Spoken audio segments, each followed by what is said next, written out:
Ahí está.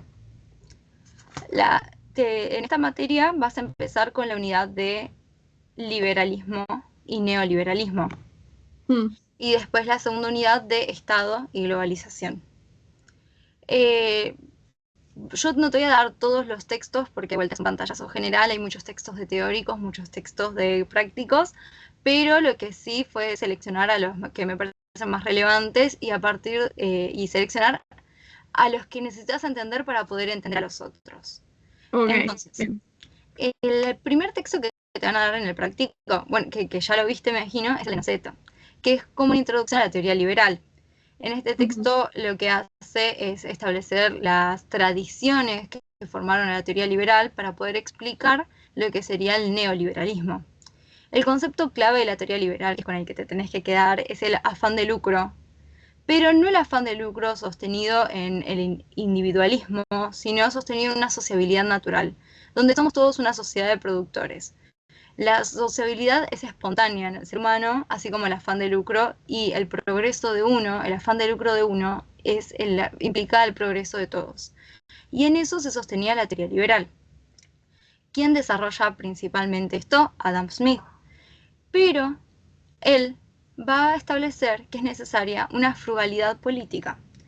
Sí, nosotros somos naturalmente sociables, el afán de lucro está sostenido en una sociabilidad natural, somos una sociedad de productores, pero precisamos un Estado que se encargue de garantizar la institucionalidad, la defensa externa, la construcción de obras públicas, la educación pública laica, promover el desarrollo de las ciencias y las artes. Ujú. Necesitamos que las cosas funcionen, pero sí, Estado mínimo y reducido y que prime ante todo la competencia, el afán de lucro. Bien, esto ya te da pauta de que para la teoría liberal y neoliberal el rol del Estado es muy importante, porque es cómo tratemos a la autoridad política, la forma en la que mi política neoliberal o liberal se va a desarrollar. Dentro del neoliberalismo lo que vamos a ver son distintas escuelas con distintos paradigmas, donde la diferencia principal va a ser el rol que se le va a otorgar al Estado, la importancia que se le va a otorgar, las medidas que se tomen para reformar lo que sería la inferencia del Estado en la vida individualidad. Van a ser reformas cabales, van a ser reformas más graduales. Eso es lo que va a generar un gran corte entre los distintos autores, todos neoliberales. Entonces, el neoliberalismo se va a caracterizar en lo general por una intransigencia con la planificación económica y el colectivismo. Va a ser necesario que haya una intervención en la política, pero ¿cómo va a ser esta intervención? Bien, eso va a generar los distintos matices. En García Delgado y Morresi vas a poder ver los distintos matices del neoliberalismo. Nosotros vamos a hacer foco en el de Hayek. Noceto en su texto también va a desarrollar las diferencias de Hayek y Mises, dos autores de la misma época de la escuela austríaca neoliberal, pero que tenían opiniones muy distintas de cómo el neoliberalismo tenía que llevar adelante estas reformas del Estado, en orden de que pueda el mercado y la competencia puedan ser estos organizadores sociales por excelencia de los individuos.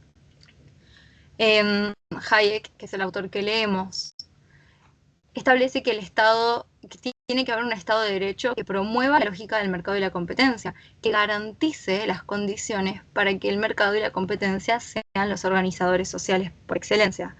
El Estado tiene que intervenir para garantizar que ambos funcionen correcta y eficazmente. Y bueno, eso le va a generar muchas diferencias con otros autores. Por ejemplo, va a ser acusado de socialdemócrata por otros neoliberales. Bien, el mercado y la competencia, en todas las teorías neoliberales van a ser establecidos como ámbitos en el que el hombre despliega su individualidad a través de la libertad económica, que es la libertad más importante. Y la economía dirigida o la planificación, todo tipo de intervención en la economía, todo tipo de intervención en el mercado, de restricción de la competencia, es una forma en la que se dirige a los individuos hacia la servidumbre.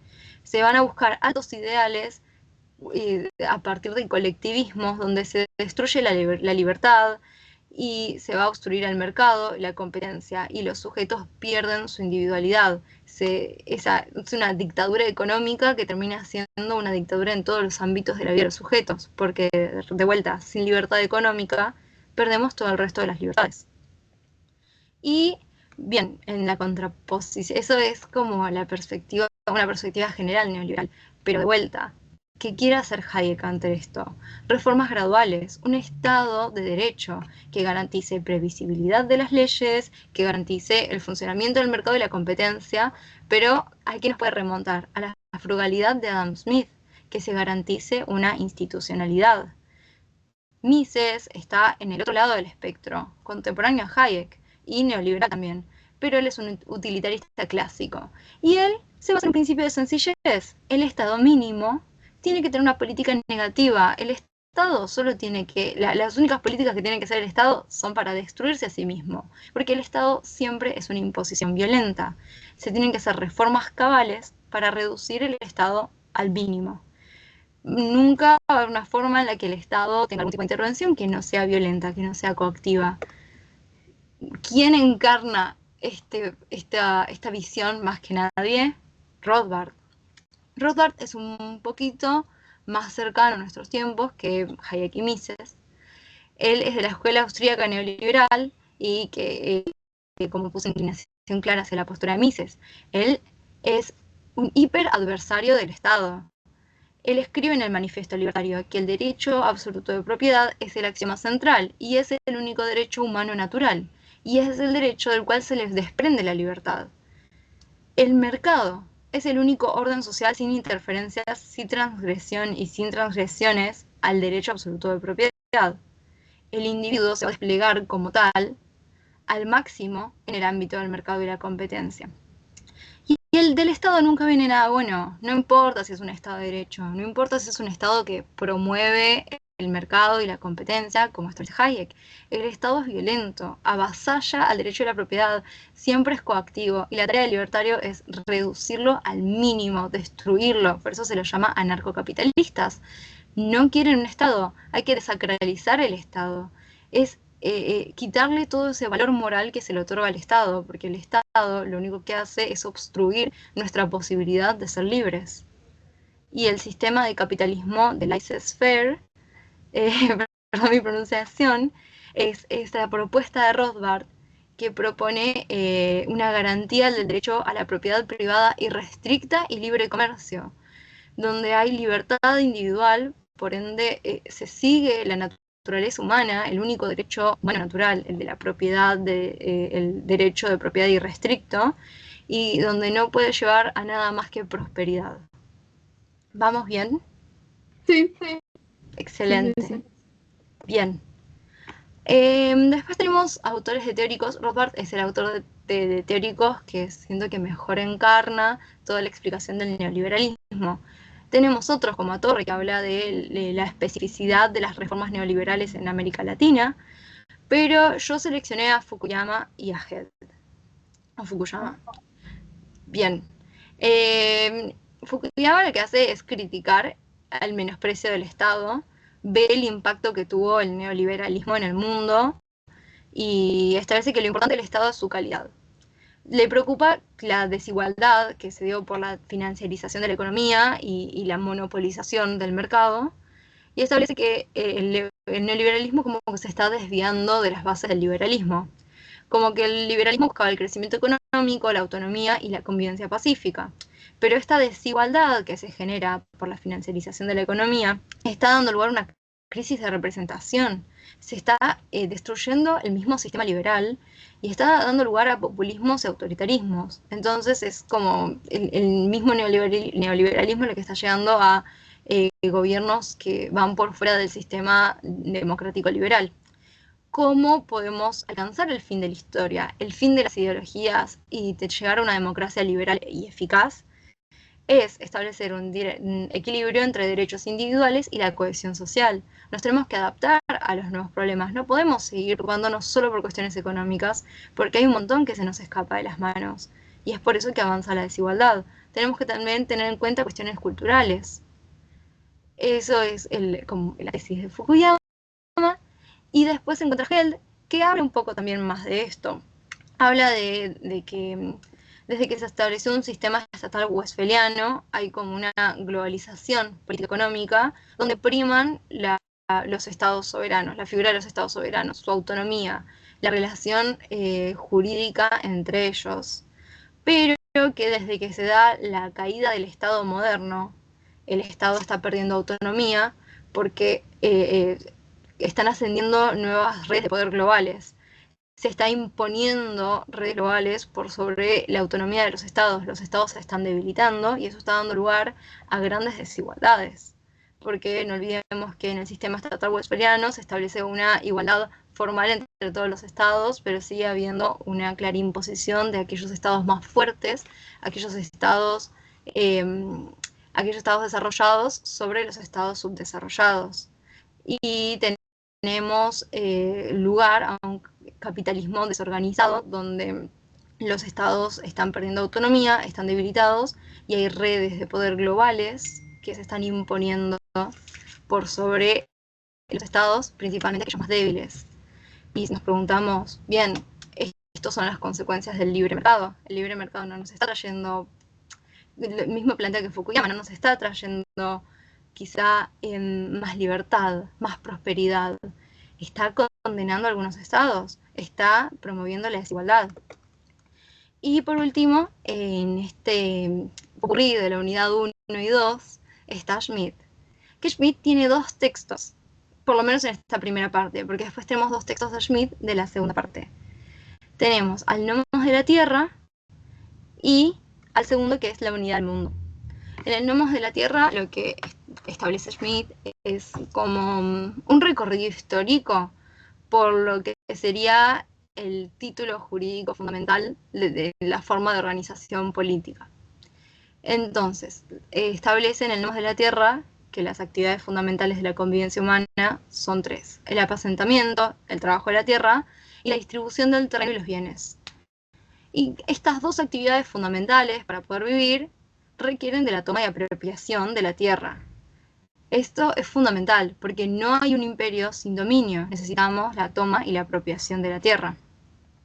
El nomos es el título jurídico fundamental, una forma de ordenar la explotación de la tierra y de otorgar una representación espacial. Y es a partir del nomos que se va a dar lo que Schmitt llama el derecho de gentes, una unidad de ordenamiento y asentamiento espacial, un modo en el que se relacionan los pueblos. Él habla de que hubo dos grandes ordenamientos jurídicos, uno preglobal, que era el ordenamiento de la República Cristiana, donde había un ordenamiento de la República Cristiana, donde lo que se puede ver es que las guerras eran acotadas, porque había una misión imperial de Catejón, es decir, de aplazar lo más posible el fin del mundo. Y de esta forma se va a concebir al mundo a partir de una división tripartita. Porque se va a ver de una forma la relación que se va a dar entre los pueblos cristianos, entre ellos, donde los pueblos cristianos entre ellos van a tener guerras acotadas, en las que se reconocen límites, donde hay vistas a la paz, donde el otro con el que estoy peleando no es un criminal, es un enemigo justo, y hay límites, y mi intención no es destruirlo. Mi intención es buscar lo más posible la paz para postergar el fin del mundo, el fin del presente. No apunto a la destrucción. Pero después también se da la relación que se da entre los pueblos cristianos con aquellos pueblos paganos o islámicos donde las guerras tienen una causa justa. Son guerras justificadas, donde no se reconoce ningún tipo de límite, porque la idea es la destrucción del otro. Bien, ¿qué pasó? Sucede que con la disolución de la República Cristiana se establece un mundo global, con el Ius Publicum Europeum, un nuevo derecho de gentes, donde vamos a tener una nueva imagen binaria al mundo. Se va a ver un mundo nuevo, el que se descubre, y un mundo viejo, que se va a dar entre los estados clásicos europeos. Ahora, ¿qué va a suceder? Entre el mundo se va a establecer un equilibrio. Entre el mundo viejo, que se consideran los estados existentes, se van a conformar unidades políticas que se conciben a sí mismas como iguales. Va a haber un equilibrio entre ellas. Y las únicas guerras que se van a dar son guerras acotadas, porque entre los mismos estados va a haber normas de regulación, siempre va a haber una finalidad de poder mantener la paz. Y el mundo nuevo no se los considera pueblos, se los considera sino espacios libres para conquistar. Ya no va a haber una guerra con fines a la destrucción, sino que hay un mundo nuevo que es un espacio a conquistar y una relación entre las unidades políticas existentes del mundo viejo que se van a relacionar de una forma equilibrada. Pero esto no va a durar mucho. Va a haber una decadencia de este orden, porque esta visión binaria del mundo está limitada. Cuando el mundo nuevo termine de ser tomado y termine de ser apropiado, ¿qué va a pasar? Ya no hay tierra para tomar. Y nos vamos a expandir hacia otros espacios. Nos vamos a expandir hacia espacios marítimos y vamos a llevar a las guerras a la aviación. El hecho de que las guerras sean en las tierras nos permitía tener un límite. Teníamos a las fronteras de los estados como un límite. Ya no hay fronteras en el mar, no hay fronteras en la aviación. Hay un avance de la tecnología, hay una tecnificación. Las guerras se vuelven intensas, se vuelven violentas, se vuelven destructivas. Las bombas atómicas también es una gran preocupación para Schmitt, la capacidad de poder destruir totalmente algo. Y al mismo tiempo, vuelve la figura del criminal, la figura que había en la República Cristiana con la relación entre los pueblos cristianos con aquellos pueblos islámicos. Ya no somos enemigos justos, los estados antes eran enemigos justos, ahora las guerras son de total destrucción, ahora asciende nuevamente la figura del criminal que tengo que destruir, que tengo que matar, no es un enemigo justo. Y los estados, ante toda esta situación, esta intensificación de las guerras, esta tecnificación, se van a ver excedidos por los grandes espacios. Que los grandes espacios son unidades políticas que van más allá de las fronteras nacionales. Son unidades políticas que engloban toda una filosofía atrás, engloban todo un sentido atrás y que tienen mucho más poder. El Estado se está viendo en decadencia. Y es en este contexto que Schmitt escribe su segundo texto, también La unidad del mundo, donde expresa esta preocupación. Hay una decadencia del ordenamiento del ius publicum europeum, porque ya no hay tierra para tomar. Estamos en una unidad del mundo, pero la unidad del mundo no es buena. Schmitt, ya vamos a ver en el próximo texto de Schmitt, de la segunda parte de la materia, que para él el mundo tiene que estar caracterizado por una pluralización. La tendencia de la unidad va a ser la racionalización, la organización unitaria, la tecnificación. Y esto no va a llevar a nada más que el fin del mundo, porque estos grandes espacios están conformando una dualidad inquietante. ¿Te suena? Guerra Fría. En este contexto de Guerra Fría se ve como el gran espacio del occidente que encarna el capitalismo y el gran espacio del oriente que encarna el comunismo son espacios antagónicos que buscan la destrucción del otro y que tienen mucho poder, una intensificación de la técnica, una intensificación de las guerras, todo apunta a la destrucción. Uno va a terminar destruyendo al otro. Y cuando solamente uno de estos grandes espacios se imponga, va a haber una unificación y tecnificación global catastróficas, porque no va a llevar a nada más que la muerte del mundo o la muerte de la técnica. ¿Cómo se puede evitar esto? Dice Schmitt. Bien, como ya dijimos, para él es importante la pluralización política. Los estados ya pasaron, no importa que haya distintos estados en el mundo, no importa las relaciones interestatales que haya, porque los estados están siendo excedidos. ¿A qué nos suena esto? A las redes globales que habíamos visto antes, hablando del neoliberalismo. Los estados están perdiendo pertinencia política, ya no son unidades políticas relevantes y aparecen terceros grandes espacios que van a escapar, y aparecen no. Y para Schmitt tendrían que aparecer la solución a la destrucción del mundo, la salida a la muerte del mundo por este avance de la técnica, es la pluralización, la aparición de terceros grandes espacios que escapen a la validad, que hagan un empate en esta contienda. Y va a tener una concepción cristiana de la historia, de que al aparecer terceros grandes espacios va a volverse a las guerras acotadas y a los enemigos justos. Koyev, que es un autor que se ven prácticos, del cual no vamos a desarrollar mucho, lo único que vamos a mencionar de él es que él ve un potencial de un tercer gran espacio en aquellos países católicos y latinos, y tenía grandes intercambios con Schmitt al respecto. Bien, eso fue la primera parte. ¿Cómo vamos? Bien, estoy como tomando nota porque tenía ganas de preparar un tema sobre cómo los autores ven Latinoamérica. Entonces, todo esto que decías recién me sirve. ¿De Koyev no tenés nada preparado? O bueno, después podemos charlar un cachito así, me saco algunas dudas. ¿De gobierno decís o de qué, perdón? De Koyev. No está en el Power, pero tenés algunas dudas, decime. Igual, justo el texto de Koyev no desarrolla mucho. Esto de que él ve potencial del tercer gran espacio son textos que no están en la bibliografía. Son intercambios que tenía con Schmitt. De Koyev tenés un texto que habla mucho del que es una interpretación de Hegel y habla del deseo. Claro, sí. Claro, con razón, yo dije ¿cómo no lo vi? Porque ya estaba, me había anotado hasta ahora para hablar de García Delgado, de Torre, de Held y de los textos de Schmitt.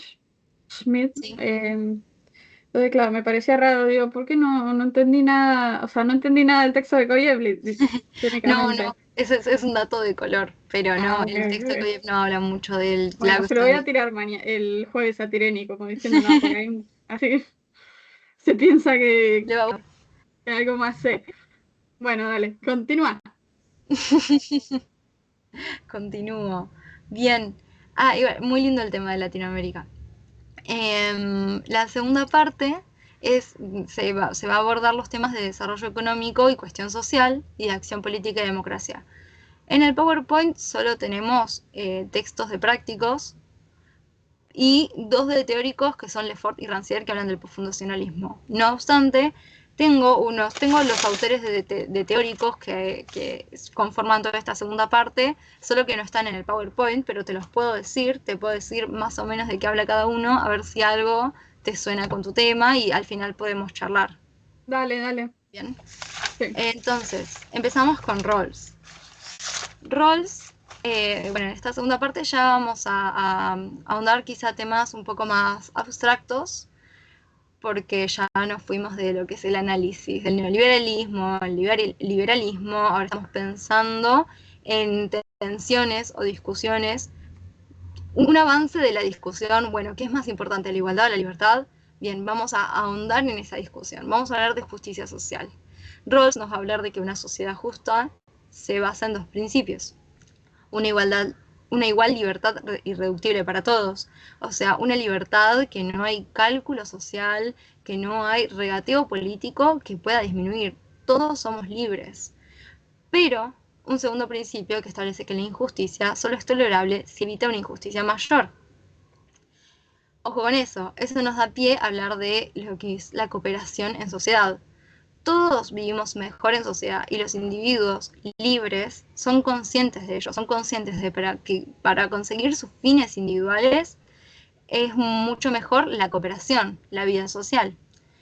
Y una vez que vivimos en sociedad y cooperamos, nos vamos a ver ante una identidad de intereses, es decir, el interés de aumentar conseguir de forma más fácil nuestros fines a partir de la cooperación, y un conflicto de intereses porque somos conscientes de que aquellos beneficios de la cooperación social no se distribuyen de la misma forma para todos. Y ahí está el conflicto de intereses. ¿Cuál es el rol de la justicia social y sus instituciones? Es establecer los deberes y los derechos de todos los individuos que forman parte de una sociedad y establecer una redistribución equilibrada de cuáles son los deberes y cuál es la carga de la cooperación social y cuáles son los beneficios que se obtienen de la cooperación social.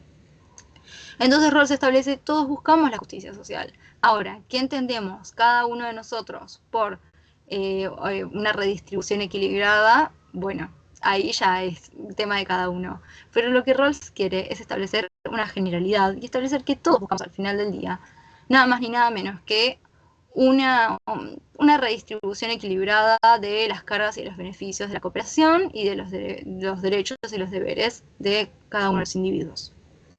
En esta búsqueda de hacer un análisis generalizado de la teoría de la justicia, de una justicia que pueda aplicar a muchos casos, a muchas formas de comprender al bien social, él va a establecer la teoría de la justicia como imparcialidad.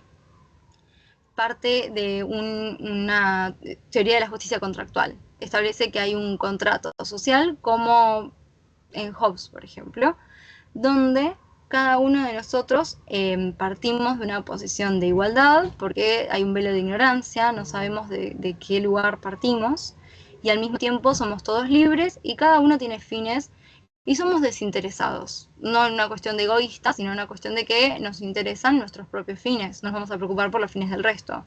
Y es en ese estado que nosotros decidimos establecer un contrato con ciertos principios establecidos que van a ser los principios de la justicia social, principios que establecen situaciones específicas y cómo vamos a actuar ante esas situaciones. Es un acuerdo con principios morales y compromisos hipotéticos. Y es así como se fundan los principios de la justicia. Cuando habla de esta teoría de la justicia como imparcialidad de este grado cero, va a diferenciarla del utilitarismo clásico y la va a diferenciar del intuicionismo. El utilitarismo clásico establece una prioridad del bien individual sobre lo justo, y es por eso que se va a diferenciar de la teoría de la justicia como imparcialidad. En el utilitarismo clásico, la sociedad justa va a ser aquella que permita que haya un mayor equilibrio neto de satisfacción distribuido entre todos los individuos de la sociedad. Es decir, los individuos tienen su propia calculadora a costo-beneficio y los individuos se van a guiar por aquello que les dé más beneficio y menos costos. Y las instituciones lo que tienen que asegurar es limpiar el camino para que los individuos puedan tener el mayor equilibrio posible con el menor costo posible. Eso es el bien. Lo bueno es que cada uno tenga el mayor beneficio posible, la mayor satisfacción posible. Y la justicia se tiene que encargar de eso y nada más que eso. Entonces la justicia está subsumida a esta satisfacción de los individuos. Se prioriza a la satisfacción de los individuos, que sería lo bueno, sobre lo justo. Rawls dice no. La justicia es aquello que prima. Los principios de justicia social son aquellos principios que tienen que establecer los límites dentro de lo que tienen que ser los fines de los individuos. Los fines de los individuos no pueden exceder a lo justo. Lo justo prima sobre lo bueno. Y después tenemos la segunda gran diferencia de esta teoría de la justicia como imparcialidad con el intuicionismo, donde el intuicionismo se establece que, bien, sí, la justicia social establece unos primeros principios, pero a la hora de que haya que sopesar unos con otros, que haya que decir cuáles van primero, cuáles van después, se tiene que usar la intuición. Rawls le parece que eso no va, sino que se tienen que usar criterios éticos razonables. Y habla de que los principios de la teoría de la justicia como imparcialidad son resultado de la deliberación en un estado de las cosas de equilibrio reflexivo. Lo clave de esta frase choclo que tiré es el equilibrio reflexivo. Un estado de las cosas de equilibrio reflexivo, donde haya una justificación de las concepciones de justicia que tenemos, donde haya un consenso, una coincidencia entre los principios y los juicios. Se sabe qué principios se ajustan a qué juicios, a los juicios que nosotros necesitamos. Hay una coincidencia entre ellos. Y una vez que los juicios sean madurados, que los juicios que nosotros necesitamos ya no se adecúen a los principios de justicia social que establecimos, siempre puede ser alterado este equilibrio reflexivo por un examen posterior. Bien, entonces, sí, la clave de la teoría de la imparcialidad de Rawls es que no hay que perseguir una idea de bien ni imponerse una, sino que la prioridad es la justicia ante todo. Después, otro texto de práctico altamente relevante. Son dos. que no te engañe, el pequeño punteo son pesados, no pesados, sino que tienen un gran contenido cada uno de ellos, y bueno, vas a tener que leer, pero yo acá te tiro las claves. ¿Cómo estamos de tiempo? Re bien. Bien, entonces, te tiro las claves para entender a Fraser y Honneth. La discusión de ambos autores se va a enmarcar en una discusión sobre los reclamos de redistribución y los reclamos de reconocimiento. Todos aquellos reclamos que denuncian una injusticia, para Fraser se pueden clasificar en reclamos de redistribución, es decir, reclamos que establecen que hay una base económica, hay una desigualdad económica en estas injusticias, y que perciben a los grupos sociales que sufren las injusticias como, como grupos que se conforman producto de un sistema económico desigual que tiene que ser abolido. Y después se encuentran los grupos sociales que sufren la injusticia de reconocimiento, a los cuales se les niega el reconocimiento, y que establecen que la solución, antes que la abolición de estas diferencias, es el reconocimiento, es la celebración, es la comprensión. Fácil de bajar a tierra, quizá podría decirse fácilmente que el marxismo es un reclamo de redistribución, donde se habla de una estructura económica que tiene que ser abolida porque lo único que hace es reproducir la desigualdad entre grupos sociales según los medios de producción, la propiedad o la no propiedad de los medios de producción, y tenemos al reconocimiento como quizás se puede establecer al movimiento LGBT, que lo que reclama es ser reconocidos, ser escuchados, que no se les niegue el respeto, que no se niegue sus diferencias, sino que se las acepte. Pero lo que establece Fraser es que no es tan tajante esta división. La preocupación de la autora es que ve que hay una proliferación de reclamos de reconocimiento en el mundo en general. Todos los reclamos ahora son de reconocimiento y están quedando de lado los de redistribución. Y hay muchos problemas de redistribución que están siendo vistos como de reconocimiento. Y al mismo tiempo están surgiendo muchos grupos que tienen... se está invisibilizando los problemas de redistribución, y los problemas de reconocimiento están llevando a posturas quizá extremistas que cosifican a las extremistas o que cosifican a los distintos grupos sociales. Ella establece que la mayoría de los ejes de subordinación son bidimensionales, que no hay que olvidar esto, y que la clave es pensar tanto la redistribución como el reconocimiento como dos ejes de la justicia social, y que se tiene que agregar un tercer eje, que es la paridad participativa, donde se mida que sea un cristal que permita que se le dé entidad a todos los miembros adultos de una sociedad para que ellos puedan interactuar en pie de igualdad. Entonces tenemos un enfoque integrado, una concepción bidimensional de la justicia, donde, claro, la redistribución y el reconocimiento son distintas perspectivas de la justicia. Todo está enmarcado dentro de la justicia social.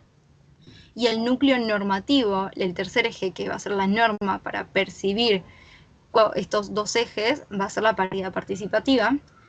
Y la paridad participativa se va a ver tanto desde sus condiciones objetivas, es decir, la igualdad de las oportunidades económicas que permita que las personas puedan participar en la esfera pública, y la condición intersubjetiva, que hace más referencia al eje de reconocimiento, que es la igualdad en oportunidades para conseguir estima social y para ser escuchados en la esfera pública. ¿Cómo se va a medir la paridad participativa? A partir de dos criterios. La paridad participativa entonces se mide a partir de esas dos condiciones, y Fraser te habla de dos criterios para ver cuáles reconocimientos son válidos y cuáles luchas por el reconocimiento son válidas y cuáles son inválidas, porque recordemos que la autora, una de sus principales preocupaciones es que hay muchas luchas por el reconocimiento que ella no considera válidas y que considera que están distorsionando los reclamos de los ejes de subordinación. Entonces, Tenemos dos criterios, un nivel intergrupal, donde los demandantes tienen que demostrar que hay una injusticia, que una falta de reconocimiento que les niega o daña su paridad participativa, y hay otra que es intragrupal, donde se debe demostrar que este reclamo que están haciendo no va a afectar o generar más desigualdad hacia otras personas o hacia personas dentro del mismo grupo. Bien, y por las dos estrategias de Fraser que va a proponer para poder hacer frente a las injusticias y para poder permitir que haya más personas que puedan participar de la esfera pública y que puedan denunciar estos reclamos que tienen, son las de la afirmación, que serían más reformistas quizás, son realizar cambios sobre las injusticias, pero no sobre aquello que origina las injusticias, no sobre la estructura que da lugar, y las de transformación, que son las reformas más radicales, que aspiran a corregir las causas últimas de las injusticias, de las desigualdades, antes que simplemente las injusticias producto de las desigualdades. Es más, dice que son dos estrategias, imperan las de afirmación, y para ella, si bien son más difíciles de llevar a cabo, tendrían que haber estrategias de transformación más radicales. Fraser es marxista, entonces por eso se explica su búsqueda, su preocupación por el reconocimiento antes que la redistribución y su búsqueda de que haya transformación antes que afirmación. Después tenemos a Honneth. ¿Vamos bien con Fraser? ¿Se entiende? Sí. Excelente. Después tenemos a Honneth, que Honneth lo que hace es responderle a Fraser. Honneth es un gran militante del eje de reconocimiento. Para él, la injusticia no se percibe bidimensional. Toda injusticia es unidimensional, porque toda injusticia tiene de trasfondo una negación de reconocimiento, una falta de respeto. Y toda injusticia se puede interpretar al calor de la esfera de reconocimiento. Fraser hace reduccionismos muy graves para Honneth. Solo ve a los movimientos sociales que tienen relevancia, no ve a aquellos que no son relevantes. Excluye a los movimientos sociales que tienen objetivos de exclusión u opresión o son autoritarios. Le establece que tiene un error de tipo histórico, que es mentira, que recién ahora hay una proliferación de los movimientos de reconocimiento, sino que ya había de antes, toda la vida, los reclamos de injusticia estuvieron conformados por luchas por redistribución y luchas por reconocimiento.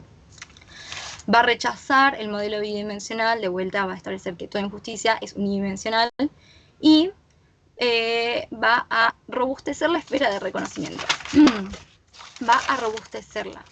Va a decir, es más, toda injusticia es unidimensional y la esfera de reconocimiento, desde que hay una sociedad capitalista burguesa, va a estar formada por tres formas distintas de relaciones sociales clave, donde se puede llegar a contar con el reconocimiento recíproco.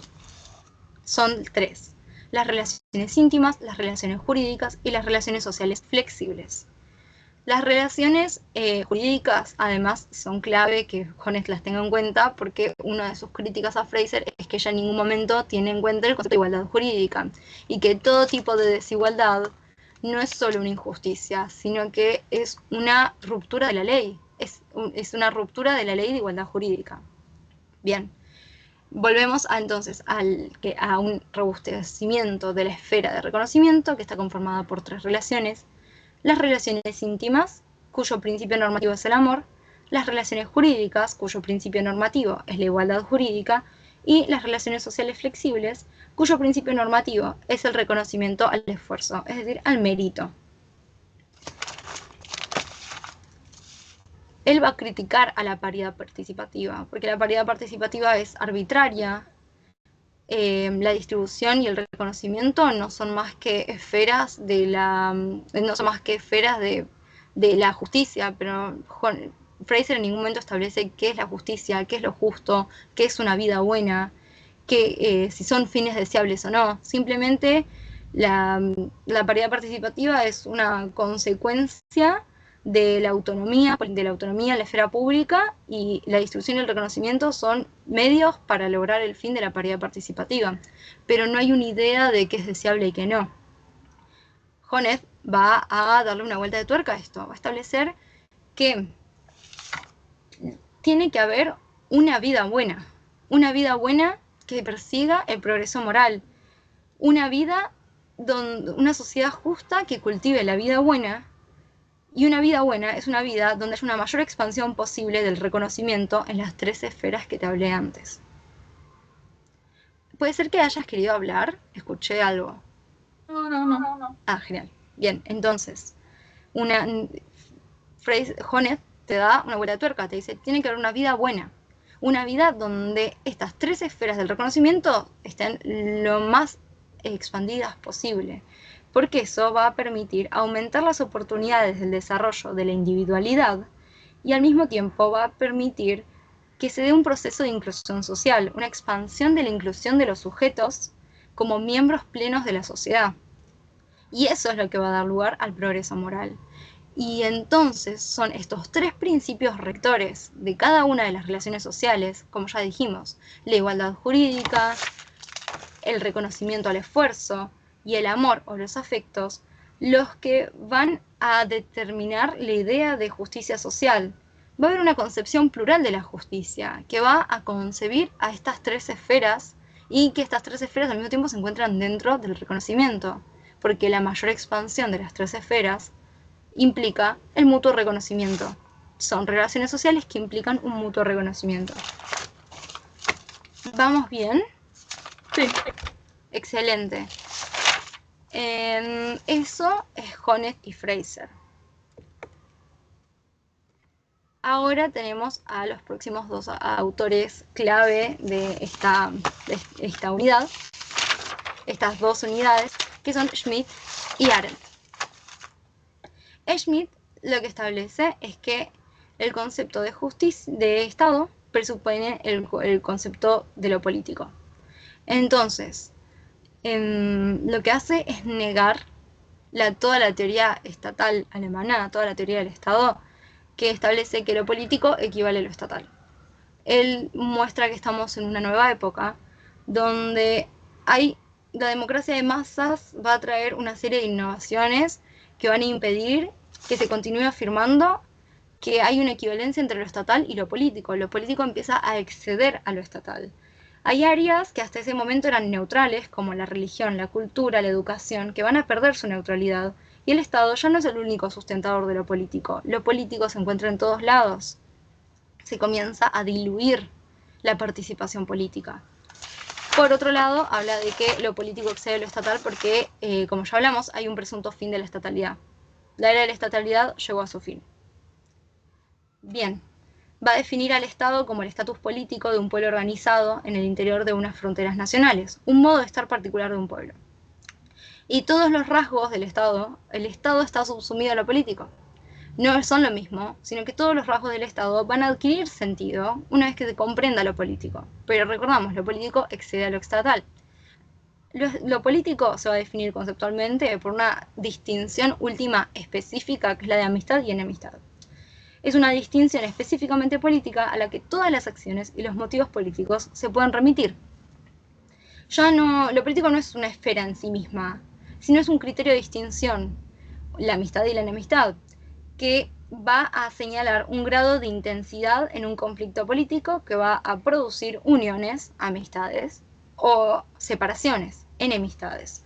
Y la diferencia amigo-enemigo va a presuponer una distinción donde el otro es un contrario, donde el otro amenaza mi existencia, porque el otro amenaza mi posibilidad de organización política, amenaza mi modo de estar, mi modo particular de estar, amenaza mi unidad política. Entonces, nuestra enemistad es existencial. No va a ser simplemente un criterio de me parece justo, me parece injusto, me parece lindo, me parece feo, me parece moral, me parece amoral. No, la amistad y enemistad, que es la distinción que encarna la política, es existencial. Por eso siempre va a presuponer la posibilidad de eliminación física. No es que lo político es sí o sí guerra, pero si tenemos esta relación de amistad y enemistad todo el tiempo en la nuca, si estás amenazando mi existencia física, claro que va a llevar una guerra en algún momento. La política no equivale a guerra, la guerra no es deseable, pero es un supuesto existencial.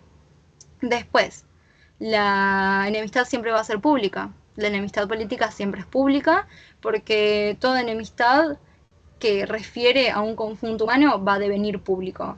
Aunque empiece con un carácter religioso, moral, siempre deviene público. Y por último, bien, ¿puede existir amistad, enemistad dentro de un Estado? Sí, pero eso va a llevar, si no se regula, lleva a la destrucción del Estado. La pluralidad solo puede existir por fuera del Estado. Los distintos estados pueden establecer relaciones de amistad y enemistad, pero al interior del Estado, si empieza a haber relaciones de amistad y enemistad que escalan, el Estado se va a ver destruido por su mismo interior. Bien. Después tenemos, como ya hablamos, la guerra es muy importante. Schmitt va a tener un apartado donde va a hablar de que al Estado le corresponde el ius belli, el derecho de hacer la guerra, porque es en su calidad de unidad política esencial, pero que en situaciones normales tiene que lograr una pacificación dentro del Estado y su territorio. Después tenemos, bien, hablamos del Estado como una asociación de pueblo y de que niega la posibilidad de pluralidad al interior de los estados. Hay un pensamiento liberal que trata de desarticular a la política del Estado, pero lo único que hace es generar guerras. ¿Te acuerdas cuando hablamos de las guerras con causa justa y las guerras de destrucción? Cuando uno trata de desarticular al Estado, al Estado de la política, trata de tecnificarlo, trata de hacerlo un Estado meramente económico, lo que hace es que no se alojen estas distinciones amigo-enemigo y que éstas trasciendan a formas destructivas y que el enemigo pase a ser un criminal y que haya destrucción. Entonces, para Schmitt, lo mejor son las guerras acotadas, las guerras con causa justa, con enemigos justos, donde se reconozca la pluralidad al exterior de los estados y donde no se quiera desarticular lo político de lo estatal porque solo lleva a destrucción. Por último, tenemos el segundo texto de Schmitt, donde habla de teología política y establece la frase clave: soberano es quien decide sobre el estado de excepción.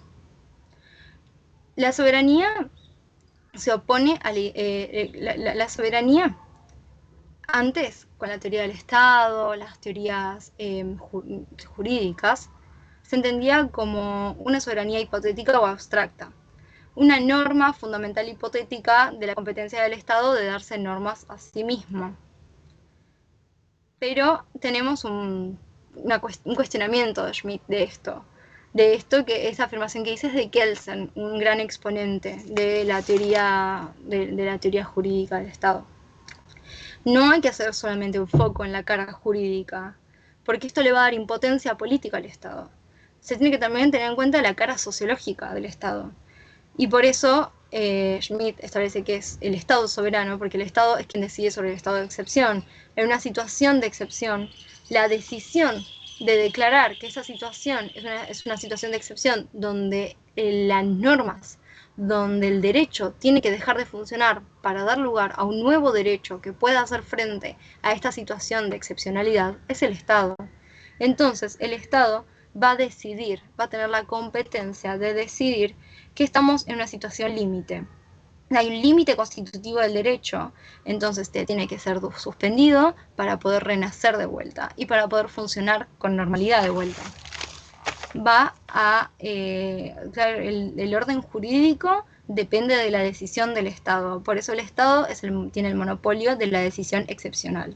El Estado va a primar sobre las normas. Si el Estado se ve en situación de excepcionalidad, el Estado se ve amenazado, su existencia se ve amenazada, el Estado puede decidir sobre las normas jurídicas y suspenderlas temporalmente, pero su decisión siempre va a orientarse a la normalidad, porque el Estado lo que busca es que las normas jurídicas puedan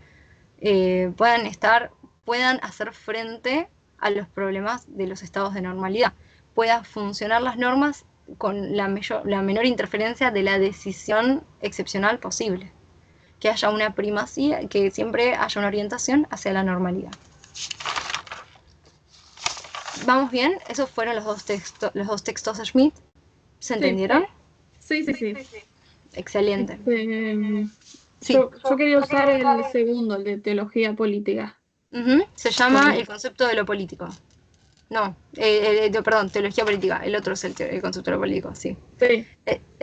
Sí, buenísimo. Sí, podés hablar de se puede vincular mucho con Torre, con sí. el neoliberalismo, las reformas neoliberales. Sí, sí, sí. Perfecto, bueno. Bien. Y por último tenemos a Arendt, que Arendt, bueno, va a tener 2 textos que vamos a leer sobre la revolución y la condición humana. Sobre la revolución lo que va a hacer es hablar de la revolución americana, contraponiéndola con el resto de revoluciones que no terminaron de concretarse, como para ella, ¿no? Como la revolución francesa, la revolución rusa. ¿Por qué no se terminan de concretar? Porque el autor establece que el fin de la revolución es la constitución de la libertad.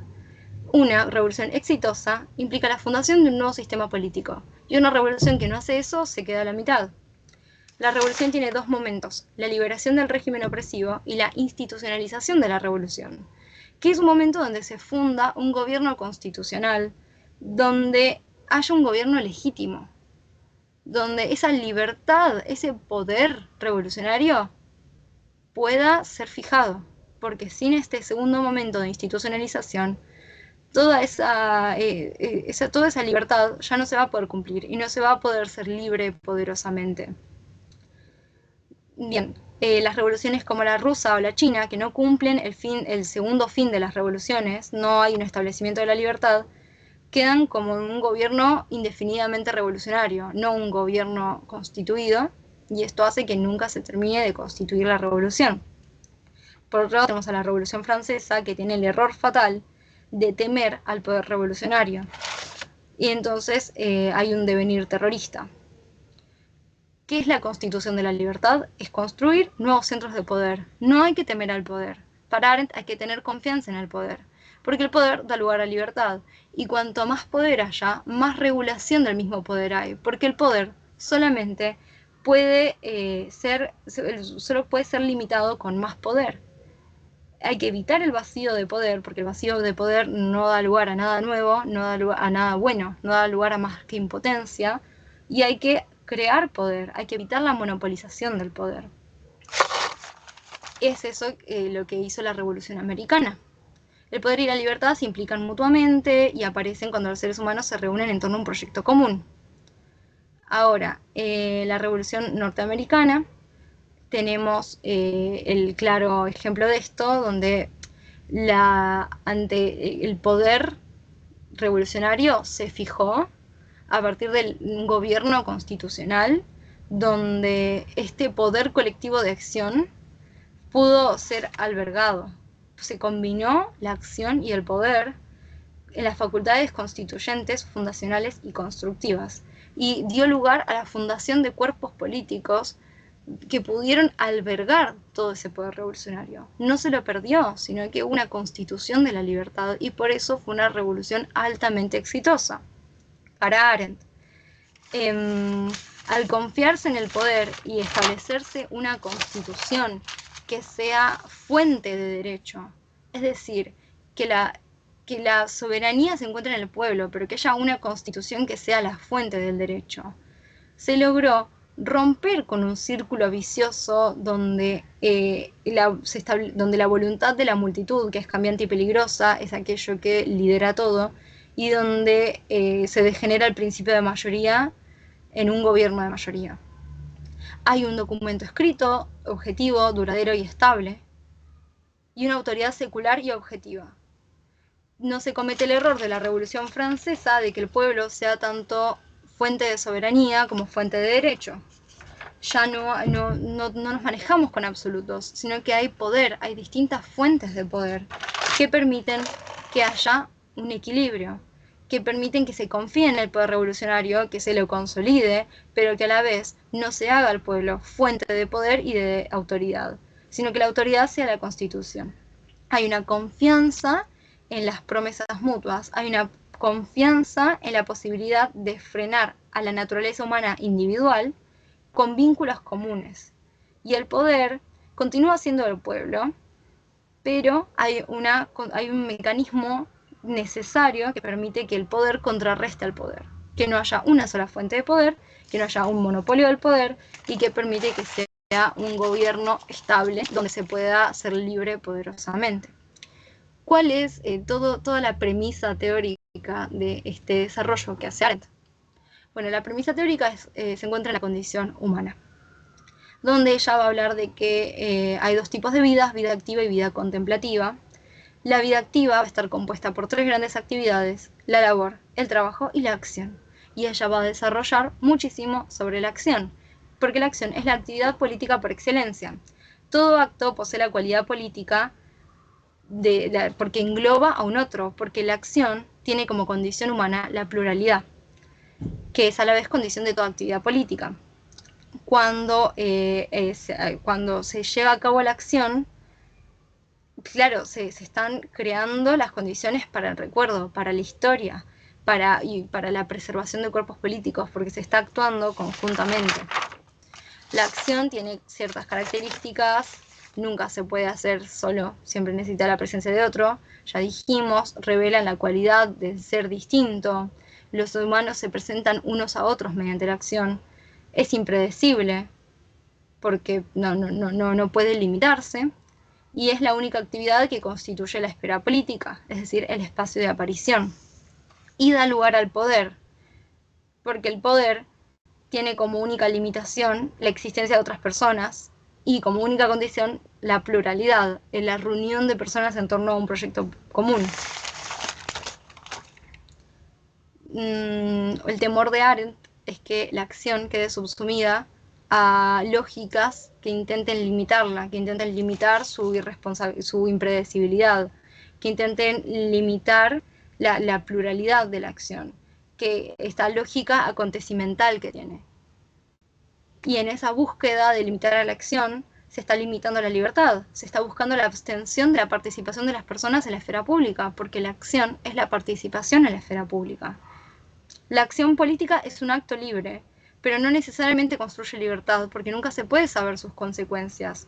Pero actuar políticamente es actuar poderosamente, y las consecuencias de la acción y su impredecibilidad son el costo que uno tiene por poder actuar libremente.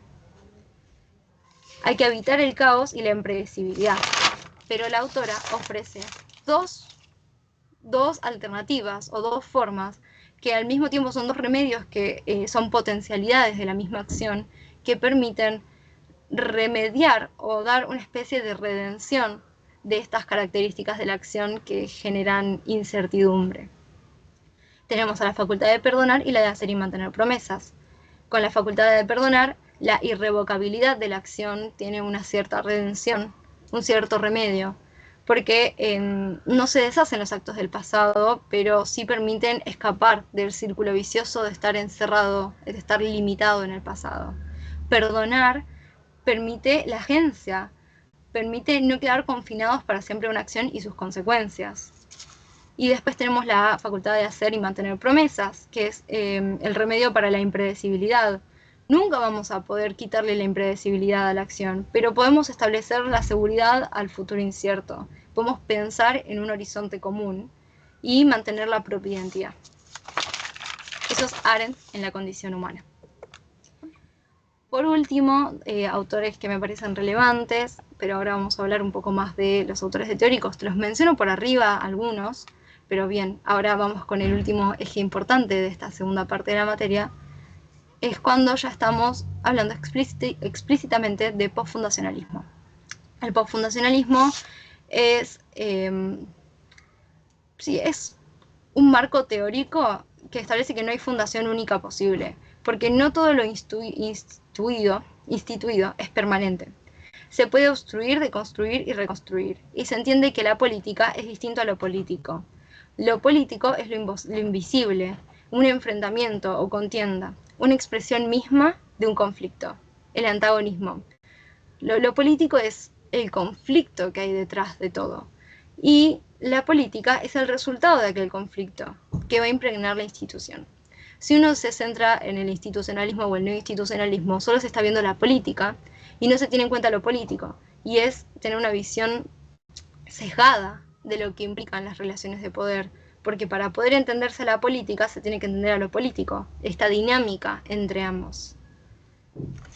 Retornarse al análisis de lo político implica estudiar la dinámica y recuperar a lo político como aquello fundamental.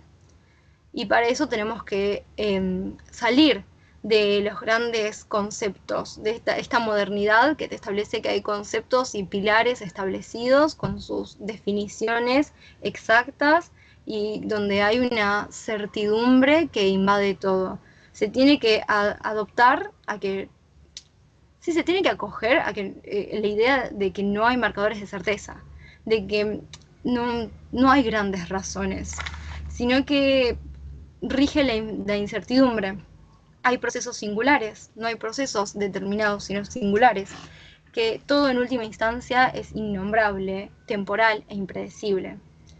Y entonces, Rancière y Lefort son dos autores que se ven en teóricos que encarnan el postfundacionalismo y donde te van a hablar del poder como un poder cambiante, un poder. Lefort habla del poder como un lugar vacío, un lugar que no está determinado y que si bien genera incertidumbre es lo que permite que funcione la democracia, que el poder esté vacío. El poder no es dominación, sino hay una tensión permanente e irresoluble, porque se puede ejercer en nombre del pueblo, pero el pueblo es una entidad abstracta y la democracia implica una forma de sociedad que es precaria, que es indeterminada, y al ser indeterminada, ninguna figura va a poder encarnar al poder, porque es precario e indeterminado. En la misma clave tenemos a Rancière, que te va a hablar de que la democracia es la aparición o emergencia permanente de disputas, conceptos, constantes desacuerdos. El desacuerdo es aquello clave de la democracia. El hecho de que estemos en una constante disputa, el hecho de que haya una emergencia de la cuenta de los incontables, de que el pueblo nunca esté determinado, el pueblo nunca esté contado, porque todo el tiempo hay masas de hombres que emergen, que no fueron tenidos en cuenta. En este caso Rancière va a hablarte de la política, pero en realidad se refiere a lo político, y te va a establecer que la política es la radical igualdad, de que surjan los incontables, de que haya desacuerdo. Y la policía son quienes buscan evitar el desacuerdo, contar al pueblo, que el pueblo es incontable, porque siempre surge y emerge más. Bien. Por último, tenemos a Laclau. Laclau tiene una teoría muy extensa que vamos a tratar de sintetizar lo más posible. Laclau va a hablar del populismo como una forma de constituir, un modo de construcción de lo político. Es una relación que se va a dar entre agentes sociales. Va a establecer que en toda sociedad hay demandas, una heterogeneidad social de demandas, porque hay una sobredeterminación y unas de las demandas van a tener primacía sobre otras. Todas las demandas que surgen en los contextos democráticos son legítimas porque están reconocidas por la Constitución. En un primer momento son demandas democráticas, que son peticiones que están aisladas. Es un particularismo de demandas el que hay. Y el lazo entre ellas va a ser una lógica diferencial. Una primera forma de construcción de lo social. Estas demandas no están unidas todavía. Y inclusive pueden ser incorporadas al sistema dominante cuando hay una negociación de forma particular del Estado con cada uno de estos agentes sociales en base a sus demandas. Pero una vez que hay una acumulación de demandas insatisfechas, la contingencia puede llevar a que haya una acumulación que lleve a la radicalización de estas demandas. Y la acumulación y su radicalización va a dar lugar a aquellas demandas populares, reclamos. Y estos reclamos se van a caracterizar por una unificación de estas demandas insatisfechas en una cadena equivalencial. Entonces se va a dar, antes teníamos una lógica de la diferencia, una lógica diferencial donde cada demanda era particular, y acá va a empezar a haber una lógica de la equivalencia. Porque las demandas, por más que haya una pluralidad de demandas, van a estar unidas por una equivalencia. Va a haber una claudicación parcial de ellas. Porque se va a dar una segunda forma de construcción de lo social, donde va a haber un trazado de una frontera, un abismo entre el sistema institucional y la población. Porque el pueblo se va a separar del poder y se va a constituir como un actor histórico. con sus demandas. Esta cadena equivalencial de demandas tiene un lazo de representación con las demandas que abarca. Son demandas que se elevan y que empiezan a formar una cadena. Y sigue habiendo diferencia entre cada una de estas demandas, no pierden su particularidad, pero van a estar ligadas y van a estar articuladas por un lazo de representación. Necesitamos que este lazo de representación sea lo más extenso posible, porque cuanto más demandas se abarquen dentro de la cadena equivalencial, mayor van a ser escuchadas estos reclamos. Y entonces el lazo de representación va a precisar de un denominador común, es decir, una operación hegemónica donde se pueda condensar a las demandas. Este denominador común va a ser una demanda privilegiada, una demanda que cristalice a la identidad popular de esta cadena equivalencial, una demanda que comience a tener una propia particularidad, algo que significa algo muy distinto a lo que ella era antes cuando era una demanda particular, que se haga abstracta, universalizable, que tenga la facultad de representación política del resto de las demandas. Y de esta forma va a permitir que se cristalice una identidad popular. Para que se pueda cristalizar del todo una identidad popular, se requiere que el lazo de representación sea lo más extenso posible, que esta demanda privilegiada se despoje de todos sus contenidos particulares y abarque demandas heterogéneas. Cuanto más heterogeneidad de demandas haya en una cadena equivalencial, más fuerza va a tener. Entonces, lo que se necesita es un significante vacío. Es algo que pueda, un denominador común que pueda reflotar todo el tiempo, que sea un significante vacío a partir del cual se puedan incorporar más y más y más demandas heterogéneas. Este significante vacío va a precisar de un líder que lo encarne. Pero antes del líder, y esto es lo particular del populismo que escribe Laclau, que es que el líder lo único que hace es encarnar un significante vacío. Pero este significante vacío surge a partir de un pueblo dividido, porque el pueblo va a estar dividido. Hay la consolidación de la cadena equivalencial a partir de la construcción de una identidad popular. Implica que haya, como ya se dijo antes, un trazado de una línea divisoria en el pueblo, una fracturación del pueblo en dos. Y estas dos partes van a ser una primera parte, que es la parte hegemónica, la parte cuyas demandas se elevan a la cadena equivalencial de demandas, se reclaman a sí mismos como la totalidad del pueblo, es el populus. Tienen un significante vacío, tienen un líder. Ellos, esta parte, el populus, lidera la cadena equivalencial de demandas y tienen hegemonía. Y tenemos una segunda parte del pueblo, que es la parte excluida, la parte cuyas demandas no se elevaron a la cadena equivalencial. Sus demandas quedaron en el fondo del piso y que tienen intentos contrahegemónicos. Son la plebs, no forman parte de este hegemónico, no tienen un significante vacío, no logran la cristalización de muchas demandas.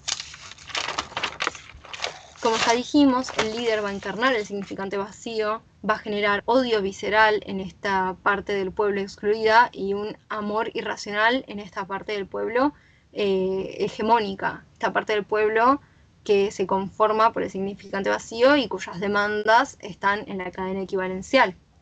Y para Laclau, la paradoja de la democracia es que una democracia es mejor, tiene más calidad, cuanto más conflicto albergue. Y el agonismo entre el populus y la plebs es lo que da vida a la democracia. Esta pelea entre ellos, que hace que ninguno pueda imponer su proyecto al 100%, que siempre haya una fractura en el pueblo, significa que nadie va a poder imponer su proyecto al 100% y da lugar al desacuerdo, hablamos, ¿no? Un lugar vacío, posiciones intercambiables. Pero al mismo tiempo el conflicto puede volverse extremo y esta vitalidad puede mismo derretir la vitalidad de la democracia. Este gran calor de su vitalidad la puede derretir y pueden surgir luchas a las cuales la democracia no puede dar una respuesta. La solución para Laclau es la pluralidad. Una inserción del conflicto y proyectos políticos con distintas interpretaciones que hagan que nunca el conflicto se vuelva tan intenso, que siempre haya una pluralidad en las posiciones de los sujetos. Esto es lo central para mí de esta segunda parte de TPC. Te voy a hablar de algún tema que no toqué mucho, que es tratado por muchos autores de teóricos, que es, como está en el nombre de la unidad, la cuestión social. Hay muchos autores, por ejemplo, destacó a Rosambalón, André Nachi Soldano, a los Giudice, que te van a hablar de que hay una nueva cuestión social, en esta discusión por redistribución, reconocimiento que vemos en prácticos, tiene una aplicación práctica en una discusión por cómo tratamos a una realidad social de desigualdad, una realidad social donde hay exclusión, una realidad social donde cambiaron las lógicas del trabajo, cambió la lógica de la organización social, tenemos individuos, historia, lo llama Rosambalón, que son individuos que viven de forma particular, que están desarticulados, ya no está el trabajo como el gran articulador social, y a los cuales es necesario incluirlos socialmente, con una política social focalizada, no una política social focalizada, sino que esa fue la estrategia del Estado capitalista neoclásico, que lo único que hizo fue aumentar la exclusión y fragmentación, sino con una política social de integración, de cohesión, que es lo que los Giudice dice que tendría que ser la política social, que asegure los derechos estables, que sea distinto a las políticas del neoliberalismo, que no son más que políticas con una lógica de subsistencia.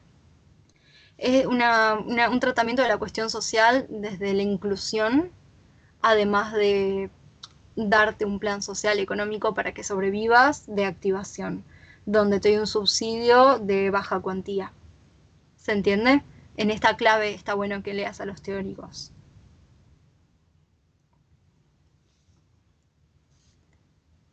¿Vamos bien? Vamos bien. Bien. Esto sería toda la segunda parte. Bien. ¿Cómo estuvo? Bien, yo siento que no le voy a dar tanto énfasis a la parte de la cuestión social.